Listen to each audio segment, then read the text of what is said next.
10 dark psychology tricks that actually work. Welcome to our channel. Today we're diving into the fascinating world of dark psychology.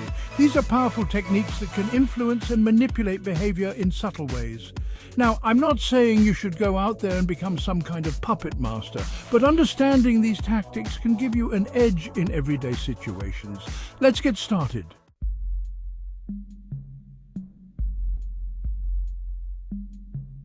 Chapter 1. The Power of Silence. You know, sometimes the most powerful tool you have is the one you don't use: silence. That's right, silence. In a world filled with constant noise and chatter, silence can be a rare and precious commodity. It can be a form of strength, a way to assert control over a situation without uttering a single word. When you hold back, when you don't give in to that knee-jerk reaction, you create this space, this vacuum. This space can be a powerful tool in communication and negotiation. It allows you to listen more intently, to observe more keenly, and to understand more deeply. And people, they can't stand a vacuum. The silence can make them uncomfortable, uneasy. It can compel them to speak, to fill the void with their thoughts, their feelings, their confessions. They feel this urge to fill it, to explain themselves, to justify their actions. In their rush to fill the silence, they might reveal more than they intended, offering you insights and information that you wouldn't have gotten otherwise.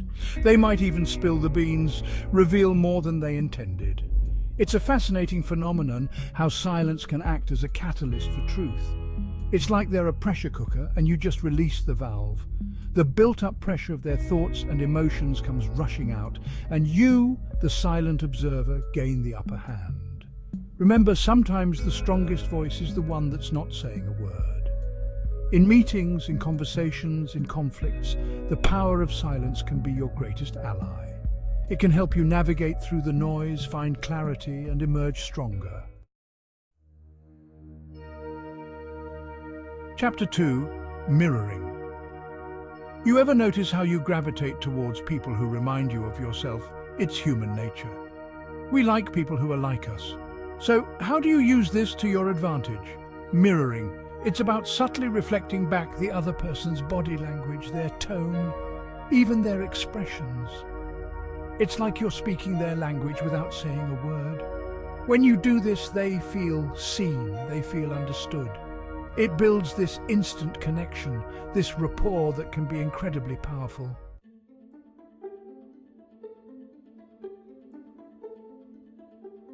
Chapter 3. The foot in the door technique. This one's a classic. It's all about getting your foot in the door, so to speak. You start with a small request, something they can't really refuse. Then once they've agreed to that, you hit them with the bigger ask. Now here's the thing. People like to be consistent. They've already said yes once, so they're more likely to say yes again. It's like they've already committed, and backing out would mean going against their own word. Chapter 4. The Benjamin Franklin Effect. You know, old Ben Franklin was a smart cookie. He wasn't just a founding father, but also a master of human psychology. He figured out that when you do someone a favor, they're more likely to like you. It's counterintuitive, right? You'd think that doing a favor for someone would make them feel indebted to you, but it's actually the opposite. You'd think it'd be the other way around. You'd expect that the person doing the favor would be the one who feels more positively towards the recipient. But think about it. When you do something nice for someone, your brain has to justify it. It can't just leave it as a random act. So it tells you, well, I must like this person if I'm doing them a favor. This is your brain's way of resolving the cognitive dissonance that arises from doing something for someone else. It's all about cognitive dissonance. This psychological phenomenon explains why our actions can influence our feelings and attitudes. You can use this to your advantage by asking for small favors, building up that sense of liking and reciprocity. Start with something minor, like borrowing a book or asking for advice. Over time, these small favors can build a stronger relationship. The person doing the favor starts to see you in a more positive light. This can lead to a cycle of mutual respect and cooperation. So next time you want to build rapport with someone, remember the Benjamin Franklin effect. It's a simple yet powerful tool that can help you navigate social interactions more effectively.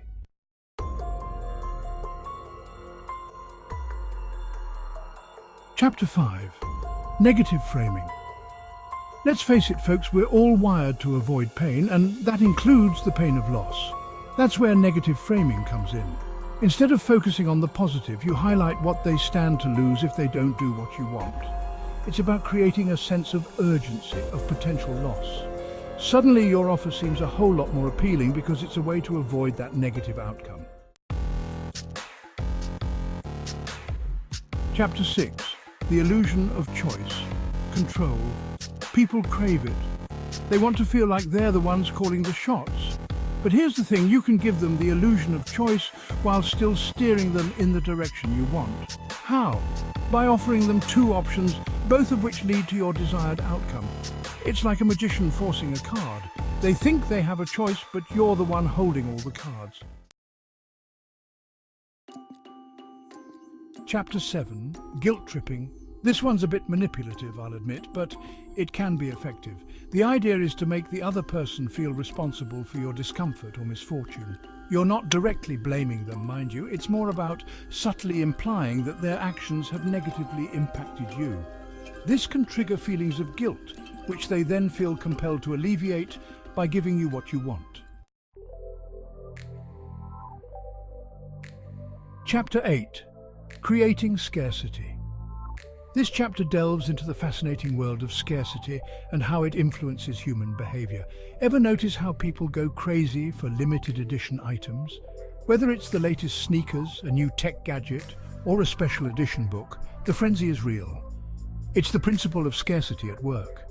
When we think something is rare or about to run out, we want it even more. When something is perceived as rare or in short supply, its value goes up. This isn't just about material items. It can apply to experiences and opportunities too. You can use this to your advantage by creating a sense of scarcity around what you're offering. Limited availability can make your product or service more desirable. It could be a product, a service, even your time and attention. Imagine a restaurant that only takes reservations. It instantly feels more exclusive. Make it seem like it's in high demand and low supply, and people will be clamoring to get their hands on it. This psychological trigger can be a powerful tool in marketing and sales. Adding a countdown timer or a limited time offer can further enhance the sense of urgency, pushing people to act quickly. Remember, the key is to make the scarcity believable. If done right, it can create a buzz and drive people to take action. Chapter 9. Social proof. Look, we're social creatures. We look to others for cues on how to behave, what to believe, even what to buy. That's where social proof comes in. It's the idea that if everyone else is doing it, it must be the right thing to do. You can leverage this by highlighting how others have already bought into what you're selling. Testimonials, reviews, even just mentioning that everyone's doing it can be surprisingly effective. Chapter 10. Anchoring. Imagine you're at a flea market, haggling over the price of a rug. The seller throws out a ridiculously high number. That's the anchor. It sets a reference point in your mind. Now, even if you negotiate them down significantly, you're still likely to pay more than you would have if they'd started with a lower number. That's anchoring at work. You can use this in negotiations by starting with a high initial offer, shifting the perceived value in your favor. Outro: use your powers wisely. Dark psychology tricks are powerful tools that can influence and manipulate behavior in subtle ways. Use them ethically, understanding the responsibility that comes with wielding such influence. Whether you aim to improve your negotiation skills, build rapport, or persuade others, these techniques can be both fascinating and formidable when applied correctly. Remember, folks, with great power comes great responsibility. Use these tricks wisely.